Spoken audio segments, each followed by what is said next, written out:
High Kamali निंगी।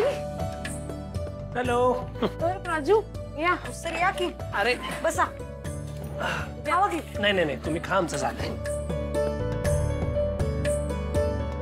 Excuse me sir and ma'am, how may I help you? तुम्हाला काही पाहिजे का? नाही थँक्यू। ओके, काही लागलं तर प्लीज कॉल मी।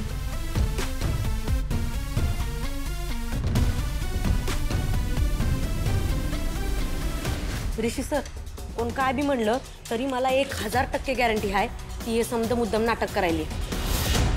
नाहीतर काय, देखाव पण आहे नुसता। आणि ही झाडू पोछा करणारी आणि वेटर झाली काहीही, म्हणजे ऍटलीस्ट आपल्याला पटण्यासारखं तरी काम शोधायचं। आता जाऊ दे की, तुम्हाला सांगितलं ना तिला काय करायचंय ते करू दे। या निंगीला तर लय गावच्या लढतरी लागते। अगं असं दुसऱ्याच्या परिस्थितीवर हसणं बरं वाटतंय का? किमान ती प्रयत्न तरी करते। मग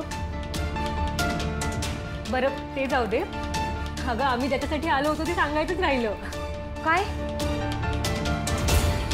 कमळी, तुला विश्वास नाही बसणार, पण आज चक्क आमच्या आईने तुला आमच्या घरी जेवायला बोलवलंय। खरं हे झालंच कसं? म्हणजे एक सूर्य बी पश्चिमेला उगवल। काय बी उगाच काय बी गंडू नका सा। अरे नाही नाही गंडवत नाही, खरंच सांगतोय। कमळी अगं तू प्राजक्ताला वाचवलंस ते आईला कळलं, म्हणून ऍक्च्युली तिने थँक्यू म्हणायला बोलवलं तुला। हो पर कसं कळलं? मी बोललो होतो की नाही कुणाला कळता कामा नाही। मग हो बरोबर आहे, आता ते कसं कळलं काय कळलं ते मोरू दे, ते इम्पॉर्टंट नाही। इनफॅक्ट मी म्हणतो तिला कळलं ते बरोबर आहे। बाहेरून कळलं असतं ना तर आमची वाट लागली असती, त्यामुळे झालं ते बरं झालं। एक्झॅक्टली, दादा बोलतो ते अगदी बरोबर आहे। जे होतं ते चांगल्यासाठीच होतं। तर कमळी, आज तू आणि निंगी आमच्या घरी जेवायला येत आहे। हा मी बी नाही नाही नको, मला तर त्यांची लय भीती वाटते। हा तसं बी आता बंड्या आलाय ना, मी थांबतो त्याच्या संग। कमळी येईल। अगं मग मी एकटीच कस काय येऊ? अगं नाही, राजन काका आणि अन्नपूर्णा आजी पण येणार आहे। म्हणजे त्यांनी बोलवलंय ते बरंच झालंय, पर मी नाही आलं तर नाही चालणार काय? मला लय भीती वाटते त्यांची। अगं ए कमळी, माझी आई म्हणजे काय प्रकरण आहे हे तुला कळलंच आहे ना। ती तिच्या स्टेटस आणि स्टाईलला मॅच होणाऱ्या लोकांशिवाय कधीच कोणाला बोलवत नाही। अगं आम्हाला पण कधी कधी ते मॅच करणं अवघड जातं। किती बोलणी खातो आम्ही माहितीये। सो तिने आता तुला बोलावलंय तर प्लीज ये। एक्झॅक्टली, आता इन्व्हाइट करून सुद्धा तू आली नाहीस तर विचार कर आईचं काय होईल ते। तू ठरव यायचं की नाही ते। नाही नाही नाही, उगं त्या चिडल्या तर नको। मी येतो, पर तुम्ही सांभाळून घ्याल ना मला? डोंट वरी।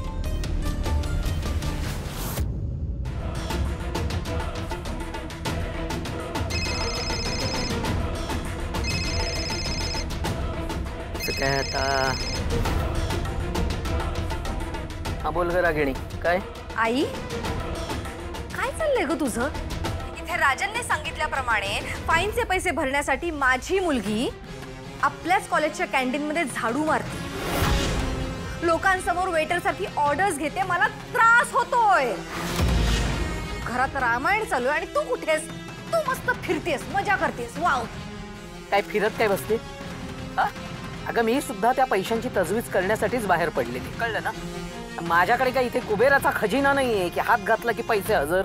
एक तर मी पण तुझ्यावर अवलंबून आहे, त्यात राजनने तुझ्याकडची सगळी कार्ड काढून घेतलेली आहेत। मी तरी काय करणार सांग ना? मी तरी पैसे कुठून आणू? हे बघ, एक कोणाकडे काही उसने वगैरे काही मागितले तर ही बातमी वाऱ्यासारखी सगळीकडे पसरणार आणि म्हातारीच्या कानावर जाणार आणि लोक काय म्हणतील, महाजनांना एवढी पैशांची गरज काय म्हणून। माझं पण डोकं चालत नाही। मग आता काय करायचंय सांगशील? ठीक आहे। हे बघ, राजनने तुझ्याकडची फक्त कार्ड काढून घेतली, कळलं ना? कपाट आहे ना, कपाटाच्या चाव्या तर आहेत ना, ती तर उघडी आहेत ना कपाट? म्हणजे रागिणी, खरंच मला ना कधी कधी प्रश्न पडतो, तू खरंच माझी मुलगी आहेस की नाही? मी काय म्हणते, त्याने तुझ्याकडची सगळी कार्ड काढून घेतलेली आहे, पण घरात कपाट आहे की नाही? तिकडे काहीतरी पैसे असतील की नाही? अगं हो, मी पण कसली वेडी आहे, माझ्या लक्षातच नाही आली ही गोष्ट. तू फोन ठेवू नकोस हा, मी बघते. अगं ए आई, लॉकर आहे ग, पण पासवर्डचं काय? राजनची नाही, एक मिनिट. तुझी जन्मतारीख टाकून बघ. माझी तर असूच शकत नाही ग आई. आता काय करायचं? काय आठवत? एक मिनिट रागिणी ऐक. अनु बेबीशी टाकून बघ. हा आई, ओपन झाला.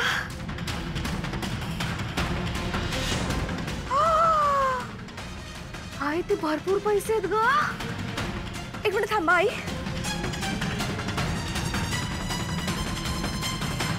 दिसले ना पैसे नजरेला? पुढे काय करायचं हे मी सांगायला पाहिजे. मला मोजू दे ग. रागिणी,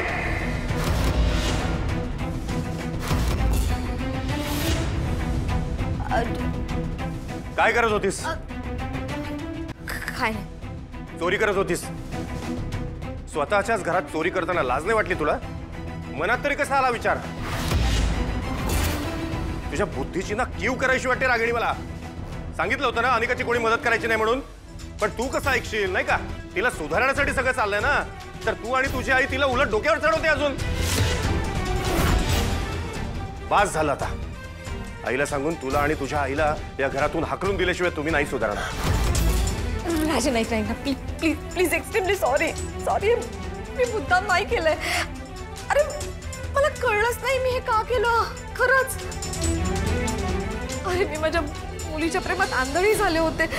पुन्हा नाही होणार. I am sorry. ही चूक पुन्हा नाही होणार. चूक? याला चूक नाही म्हणत रागिणी, याला चोरी म्हणतात. चोरीचा गुन्हा केलायस तू. स्वतःच्याच घरात चोरी करण्याचा प्रयत्न केलास आणि वर माफी मागतेस. मी फक्त बघत होते, मी घेणार नव्हते. आणि घ्यायचे असते तर मी तुला विचारलंच असतं ना. इथे चोरी करून तुला पैसे अनिकाला द्यायचे होते ना? काय तुम्ही काय करू राजन? अरे मुलगी आहे माझी, ती एकुलती एक. तिला असं त्रासात बघताना मी शांत बसू? अरे किती घाणेरडे आरोप झाले माझ्या मुलीवर, बघितलं नाहीस का तू? अरे तिची मानसिक स्थिती खराब होत चाललीये, तुला कळतंय का? तुम्ही सगळे जसे तिच्याशी वागताय तशी मी वागू तिच्यासोबत? अरे तिने जीवाचं काही बरं वाईट करून घेतलं तर? जाऊ दे, तुला काय सांगते, तुला काय कळणार आहे? आईचं काळीज आहे ना.